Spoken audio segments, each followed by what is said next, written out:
मेरे गुरु महेश्वर शिव को मेरा प्रणाम है। इस कार्यक्रम के प्रथम शिव के शिष्य और हम सबों के परम आदरणीय वरेण्य गुरु भ्राता साहब श्री के चरणों में मेरा प्रणाम है। शक्ति स्वरूपा मां नीलमानंद जी के चरणों में मेरा प्रणाम है। और दरभंगा जिले के इस हॉल में उपस्थित सभी सक्रिय गुरु भाई एवं गुरु बहन के चरणों में मेरा प्रणाम है।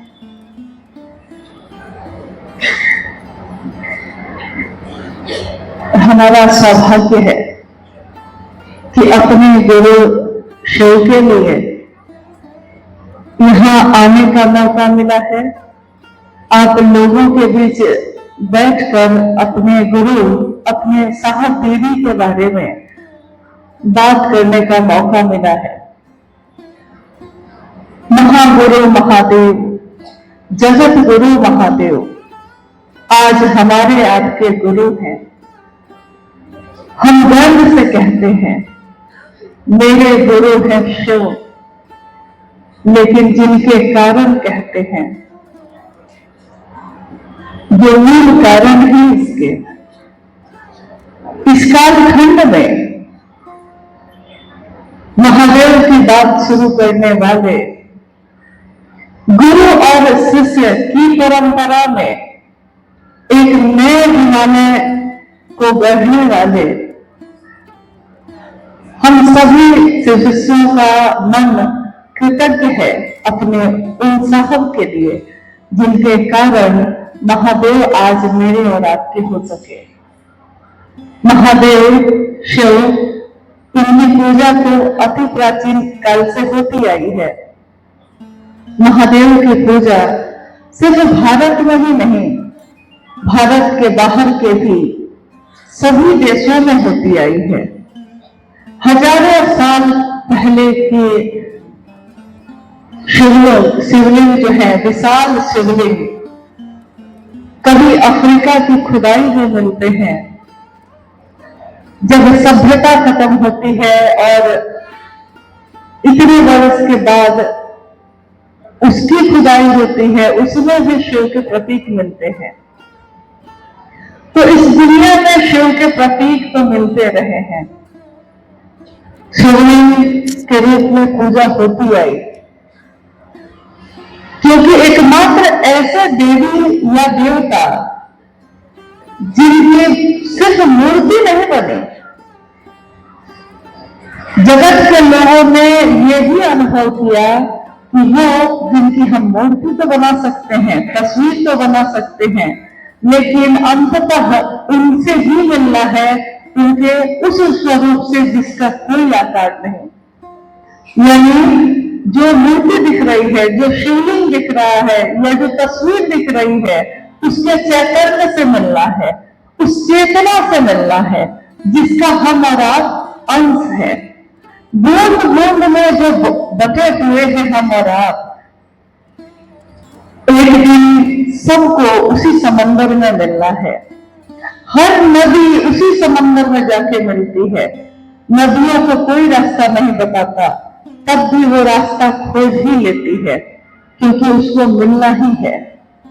साहब श्री ने कहा कि वो महादेव जिसकी इच्छा से ये दुनिया बनी है, ये सृष्टि बनी है, शिव ने एक दिन इच्छा की, एको हम बहुश्याम, मैं एक हूं और अनेक हो जाऊं, बहुत हो जाऊं।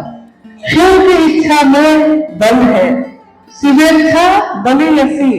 शिव की इच्छा में इतना बल है, इतना बल है कि मात्र इच्छा से सृष्टि बनती है, रहती है और टूट जाती है।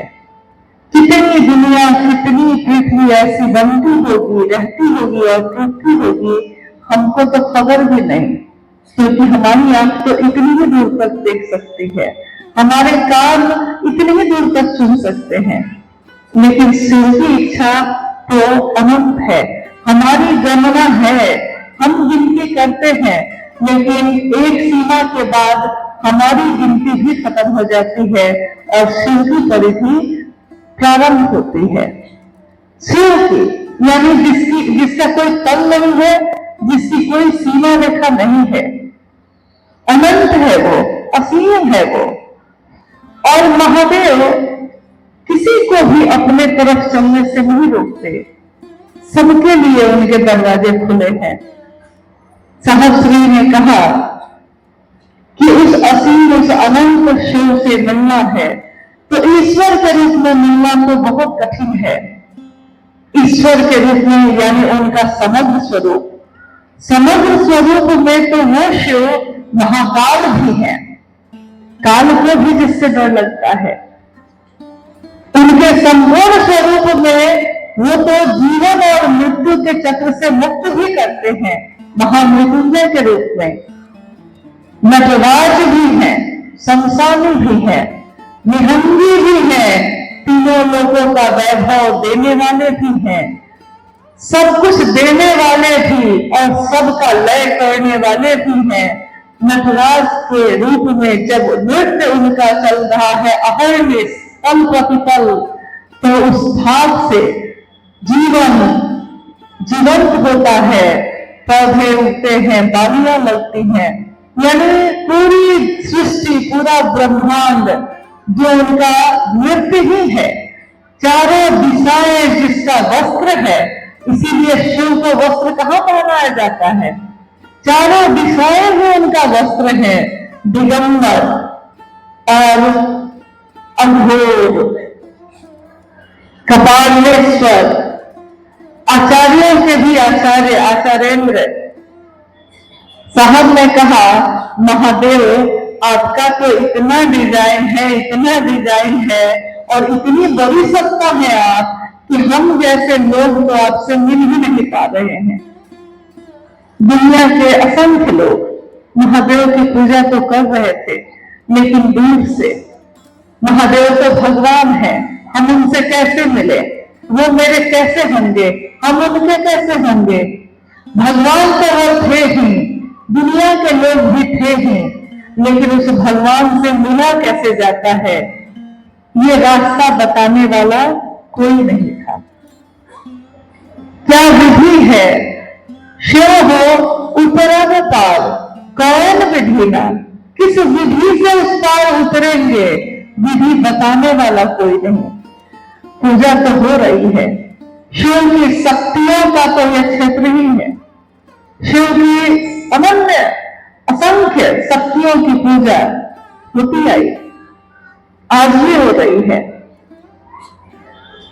मां भगवती की पूजा, मां काली की, जो शिव की शक्ति है, शिव का प्रकटीकरण है। साहब श्री ने कहा कि शक्तियां शिव का प्रकटीकरण है।